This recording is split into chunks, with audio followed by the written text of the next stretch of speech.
reto, pode. Pode ser levemente para fora, pode. Não tem problema nenhum. O importante qual é? É o joelho estar na mesma linha dos ombros, ele nunca passar a ponta do pé. Tá vacilo, Léo, falou besteira, isso é um limite da musculação. Vamos ver o que os professores querem dizer sobre isso. Biomecânica aplicada. Em condições normais, os normais não tem lesão, então seria mais indicado aí o agachamento na posição larga, agachamento mais natural. Nessa mesma até com o Paulo Gentil, solta o velho. Prazinha, posso deixar o joelho passar da ponta dos pés? Na verdade, não há opção. Se você faz um agachamento profundo, o seu joelho sempre vai passar da ponta dos pés. Basta você tentar sentar nos seus calcanhares sem que os joelhos avancem e você vai ver que isso é impossível. Vamos agora mais um prático, professor americano da Universidade de Agachamento. Veja só, quando ele trava na mesma linha dos pés do joelho, ele faz a compensação com a coluna. O movimento correto na bomba igual. Ele vai passar o agachamento normal profundo e vai acabar empurrando o banco, mostrando que é possível você passar o joelho da ponta do pé e bons métodos. Eu demorei bastante pra fazer esse vídeo, porém, vamos lá. Principalmente, né? Que a educação física fosse somente passar exercício, não precisaria de um profissional da área, né? Um profissional específico da área. Ai, cara, eu demorei muito pra fazer esse vídeo, mas é tanta coisa, aí eu vou tentar explicar o máximo possível e minha opinião profissional e algumas visões acerca do exercício que podem abrir mais a nossa mente em relação ao próprio exercício. Lembrando que meu objetivo principal aqui é tirar um pouco dessa ideia de exercício correto, ou exercício, até o exercício natural. É meio complicado a gente falar isso. Essa coisa de exercício certo ou errado, porque até no agachamento a gente vê vários vídeos diferentes de pessoas ensinando de formas diferentes, né? Então... Hey yo, pra quem vê aqui no YouTube, meu nome é Manuel Júnior, sou profissional da educação física, estudo na área de mecânica e biomecânica aplicada ao exercício, e hoje a gente vai ter algumas considerações sobre esse vídeo e sobre as considerações acerca do agachamento. Como eu falei antes, o agachamento é uma coisa muito complicada. Então eu decidi repartir esse vídeo e cada uma dessas considerações em 3 vídeos diferentes, porque eu acredito que seja mais conciso e seja mais fácil, uma explicação mais detalhada, que abre possibilidades nesse caso. Minha mente, né, meu objetivo é abrir as possibilidades para o exercício, nesse caso o exercício agachamento livre com barra, né? A gente tem que ver muita coisa sobre a biomecânica, sobre a mecânica mesmo de fato, porque é um mito, realmente pode passar, mas por que criou-se esse mito, essa regra? Enfim, vamos começar.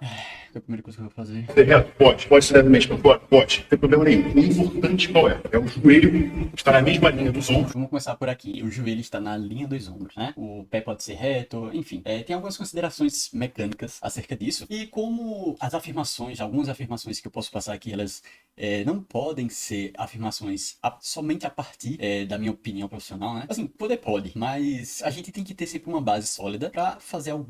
Aqui eu não vou falar nem afirmações no meu caso, porque depende de tanta coisa, mas pra gente desenvolver as possibilidades. Então a primeira coisa que ele fala é se os pés podem ser retos ou mais pra fora. Vamos lá. A primeira coisa que a gente tem na cabeça é essa ideia de mesma linha dos ombros. Então eu vou falar sobre os pés na mesma linha dos ombros e os pés mais rotacionados ou não. O que a gente pode levar em consideração mecânica e biomecânica sobre isso? A primeira coisa é que geralmente a gente parte do ponto de vista anatômico. A gente tem um modelo anatômico, faz a gente sair dele como base, né? A gente tem a base, que é o modelo anatômico, e a partir dessa base a gente vai estudar os casos específicos. Então, nesse caso, a regra, o problema dessas coisas pra mim são regras. Pra quê? Por que tem que fazer desse jeito? Só desse jeito, tá? Então ele disse que pode, mas não pode passar da abertura da cintura escapular, né? No caso, sempre na linha dos ombros, certo? Por quê? Geralmente, como a gente parte de modelo anatômico, a gente se vê dessa forma. A gente se vê dessa forma, né? Então, essas proporções entre cintura escapular e a cintura pélvica, né? O quadril. E essa ideia de sempre estar na linha dos ombros é um padrão, tá? Eu não tô dizendo que tá errado ou certo. O principal é isso aqui. Tá certo ou tá errado? Qual é o jeito certo e o jeito errado? Vou mostrar pra vocês a abertura de possibilidades. Qual seria o jeito mais adequado ou até mais eficiente para o seu objetivo? Porque principalmente, quando a gente vem pra internet falar sobre exercício, não é só dentro da academia pra quem quer ficar forte ou quem quer levar esse estilo de vida. De 14, 10 anos até, sei lá, até 80 anos. E como a gente vai modificar e se ajustar pras idades ou pra cada condição de pessoa. Como é que a gente vai entender isso? Então eu tô trazendo esses vídeos principalmente pra isso, não é pra dizer se tá certo ou errado, se os especialistas estão certo ou errado. Não, só que tem algumas coisas que a gente vê como equívoco, porque precisam ser ditas com mais cuidado, vamos falar assim, tá? Então, geralmente a gente se vê dessa forma, sendo que vou mostrar pra vocês que muito dificilmente a gente é dessa forma, ou nossas estruturas ósseas principalmente são dessa forma. Então, a gente tem essa regra, vou passar aqui pro esqueleto. Não, velho. A gente tem essa regra principalmente pela rotação aqui do fêmur no acetábulo, né? Quando a gente vai fazer um agachamento, a gente... Olha só o modelo anatômico como ele é, né? Ele até... O que é isso? Oh, meu Deus. Ele até, rotaciona um pouquinho pra cá. Não é todo mundo que vai ter isso, mas... Quando a gente vai fazer o agachamento, né? Se isso vai pra cima e ele rotaciona aqui dentro, a tendência é que ele fique na linha dos ombros, né? Então, se a gente abrir mais a perna ou fechar, não necessariamente tá errado ou certo, mas no padrão, vamos falar assim, né? Como é ensinado o agachamento, seria mais cômodo fazer dessa forma. Sendo que a gente vai ter muitas alterações ao longo da vida. Então, eu vou dar um exemplo. Geralmente mulheres que têm biotipos diferentes, mas vamos falar principalmente da peira. Qual seria a peira aqui? Eu pesquisei aqui no YouTube não, no Google. Essa moça aqui. Ela tem uma cintura escapular mais curta do que o quadril. E aí, qual seria a diferença na abertura nas pernas, né? Isso é uma possibilidade. Não tô levando em consideração certo ou errado. Então, isso aqui só uma coisa pra gente começar a ter uma ideia mais abrangente sobre o exercício. E lembrando, isso é só um exercício, é o agachamento livre com barra, e várias considerações mecânicas que eu vou mostrar, principalmente no segundo vídeo, mas que já começa a gente entender como cada pessoa é e como a gente vai se ajustar a cada pessoa. Inclusive, tem pessoas que têm esse quadril mais largo do que a cintura escapular, porém não é cômodo, não tem conforto articular quando fazendo, que provavelmente aqui, né? A gente pensa na abertura da cintura escapular e a gente vai fazer o agachamento nessa abertura, é bem complicado, né? As pernas vão ficar bem juntinhas. Então, já começa por aí, a gente tem que entender melhor as possibilidades do exercício. A partir disso, eu vou trazer outras considerações para vocês, inclusive as considerações sobre... Ele fala, no vídeo falou muito sobre pessoas saudáveis ou não. E eu trago esse estudo em que 88% das pessoas que não sentiam dor tinham alterações anatômicas no joelho. Esse estudo é referente ao joelho, principalmente, né? Isso. Então, pessoas que não sentem dor, ou seja, não sabem, mas tem diferenças anatômicas, né? Então, a gente já começa...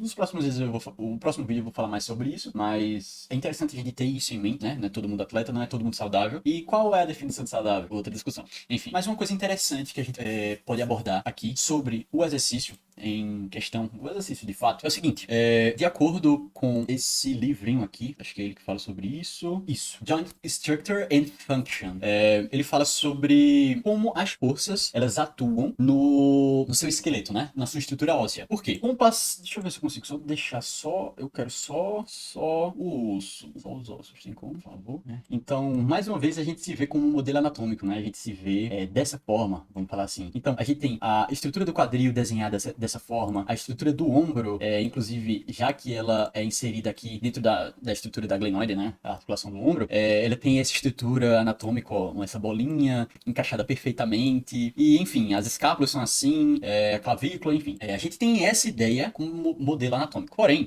como eu mostrei naquele livrinho, ele fala sobre como as forças, nós vivemos na Terra e tem uma gravidade atuando sobre o nosso esqueleto. A partir disso, nós temos que se adaptar às nossas condições habituais para vivermos melhor, né? E a todo momento nós estamos sendo influenciados pela força. Então a gravidade está atuando aqui, atuando na coluna, atuando aqui, atuando no quadril. Então, dependendo das suas atividades durante a sua infância, você vai começar a desenvolver ajustes, vamos falar assim, porque são adaptações, ajustes dentro da tua estrutura óssea para que você esteja adaptado àquilo, sabe? Então, vamos exemplificar para ficar mais fácil entender sobre isso.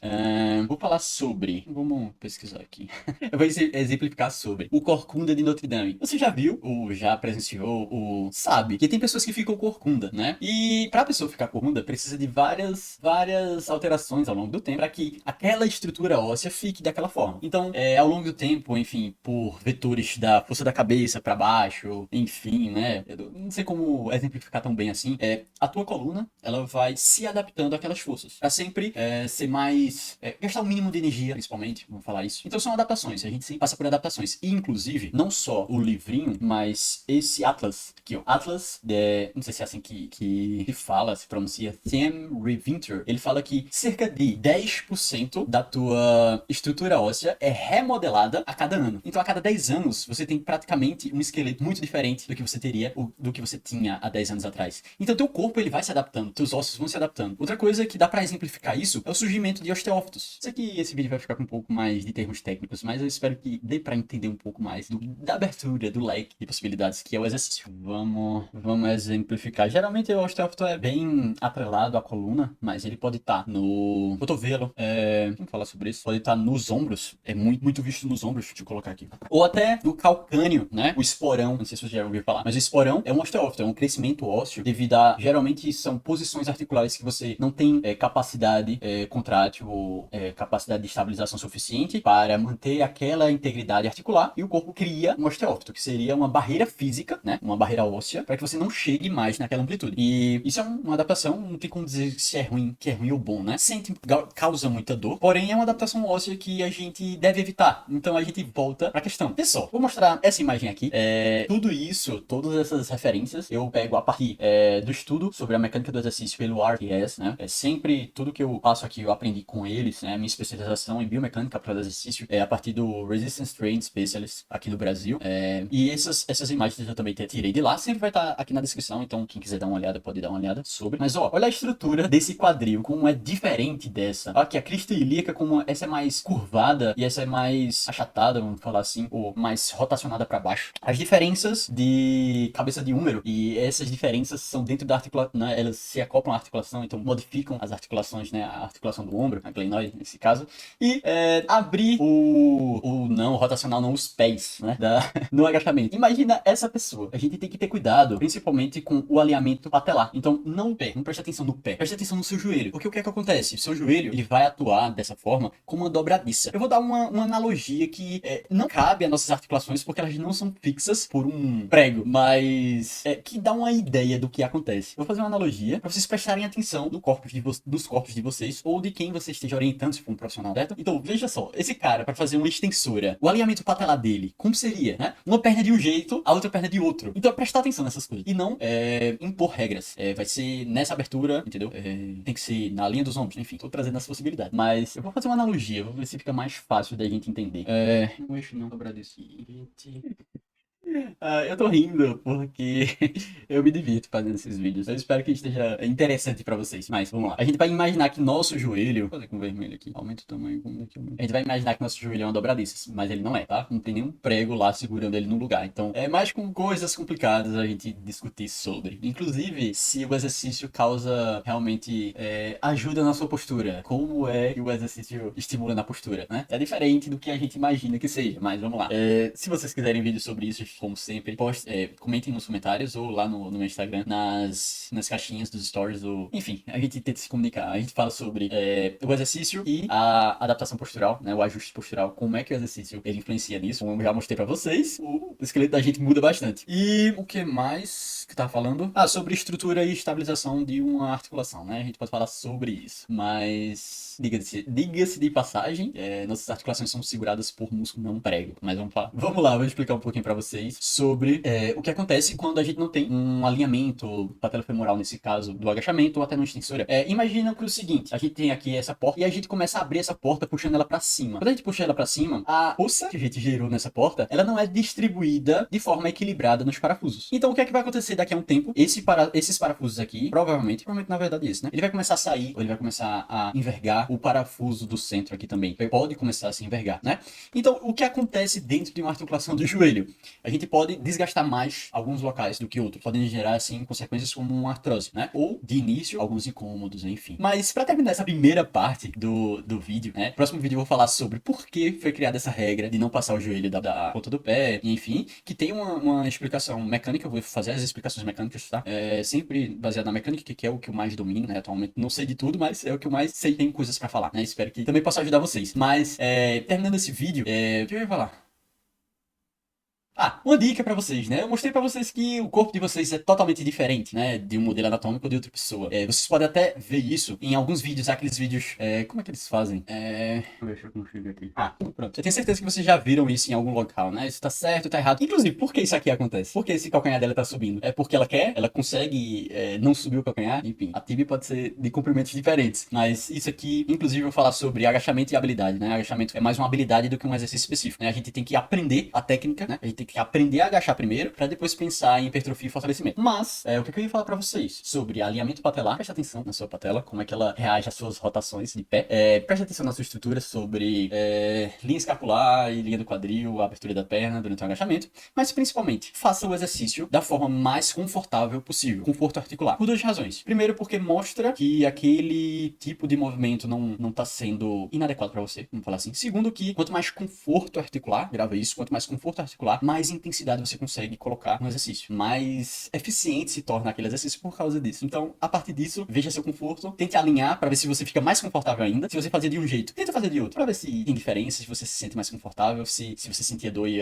agora por fazer essas alterações você não sente mais. E também, uma coisa muito importante e eu vou trazer nos próximos vídeos é a influência dos vetores de força no agachamento, né? Quanto mais um vetor de força é direcionado para um local, ou quanto mais força aquele vetor possui, vamos falar assim, mais vai alterar a sua estrutura e em relação a um agachamento. Então a gente tem que ter cuidado, porque o agachamento é um exercício muito complexo. Vou trazer isso para vocês no próximo vídeo. Espero que tenha abrindo um pouco as possibilidades do exercício, da utilização do exercício, e isso possa ajudar vocês de alguma forma. Claro que não é um vídeo para criticar negativamente outros profissionais, é só tentando tirar essa ideia da cabeça de exercício certo ou errado, a não ser que tenha um potencial risco para sua saúde. Então é isso.